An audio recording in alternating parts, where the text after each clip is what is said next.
आङो अल BTR differently able persons protection अर्गानाइजेशननि गाहाय आफादगिरि। दिनै आङो सान्तिपुर गामियाव आरो दिनै बेवहाय जोंनि दिव्यां बिदा फंबाय लोगोसे गामिनि ओनसोलनि गावबुरा बिथांमोनजों लोगोसे गासैखौबो लानानै बावहाय जोंनि मानसिफोरजों लोगोसे जोङो गामियाव जे मोननांगौ मोनथायफोर बेफोरनि सोमोन्दै आरो फैबाय थानाय फैगौ 2025 मायथाइनि सेप्तेम्बर दानाव जानो गोनां जे बिटिआर काउन्सिल इलेक्सन बिनि सोमोन्दै गुवारै सावरायनानै बाव जोङो मोजां रोखोमै बुजिनो मोनदों। रायजोआ एबारनि जे सरकार बे सरकारनि सायाव गोजोननाय दङ एसेबाबो, खारन गुबुन दाबसे जायगानिफ्राय गुबुन दाबसे जायगायाव हरनि समावनो जा साननि समावनो जा गोजोनै थांनानै सान्थिभाबै फैफिननो हानाय थांनानै थानो हानाय मोन्थायखौ मोनदों। नंगौ जोंहाथ' जेनेबा मोन्थाय दं 4% रिजार्भेशन हिसाबै आङो मोनबा डिस्ट्रिक्टनि सासे गाहाय आफादगिरि जानानै एबार जोङो थिरांथा लादों।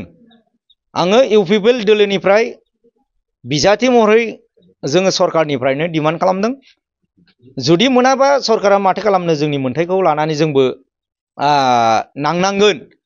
दा बिटिसिआव जेसेबां माने गोग्लैसोनानै थानाय जोंनि आइ आफा रायजो राजा बिदा फंबाय दिव्यां लोगोफोरनि थाखाय जोङो एबार बयबो मोनबा जिल्लानि डिस्ट्रिक्टआ बा जोङो सेन्ट्रेलै जयै सावरायलायनानै रायजो राजा मदद खालामगोन होननानै खावलायनायखाय आंबो एबार फैबाय थानाय 2025 सेप्तेम्बर दाननि जे काउन्सिल इलेक्सन जानो गोनां बे इलेक्सनाव आङो बयबो रायजो राजाखौ खावलायो, ओनसोलनि गुमा ओनसोलनि जाथि जनगोष्ठी जिमानखिनि धर्मिलम्बी सुबुंफोर दं, आंनो जोंबायदि जे खाना बबा जे रायलायनो रोङै आखाइ आथिं जे सोलिनो हायै सुबुंफोरनि थाखाय बा रायजो राजा गुमा ओनसोलाव जेरैबायदि जौगायै ओनसोल गामि लामा सामा दलं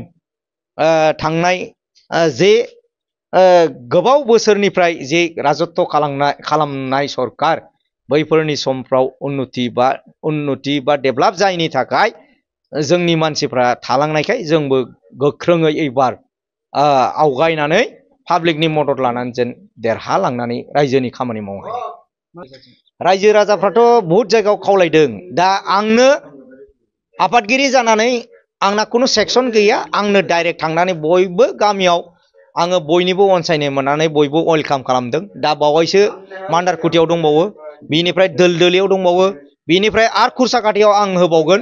दा आंनो जोंना खुनु ब्लक कमिटि गैया, प्राइमारि गैया, इउथ गैया, आंनो सेन्ट्रेलनिफ्राय सासे अर्गानाइजेसननि आफादगिरि जानानै पाब्लिकजों आंनो डाइरेक्ट रायलायनानै पाब्लिकनि बा रायजो राजानि सुख दुख गासिबो सुलाद लानानै आङो आवगायगासिनो दं। आं फैबाय थानाय समाव बे गुमा ओनसोलखौ मोजां रोखोमैनो डेभेलप खालामनो थाखाय बयखौबो मोजां रोखोमै थांनानै थानो थाखाय मदद होनो आंनो बर होनो थाखाय बयखौबो खावलायनाय थाबाय।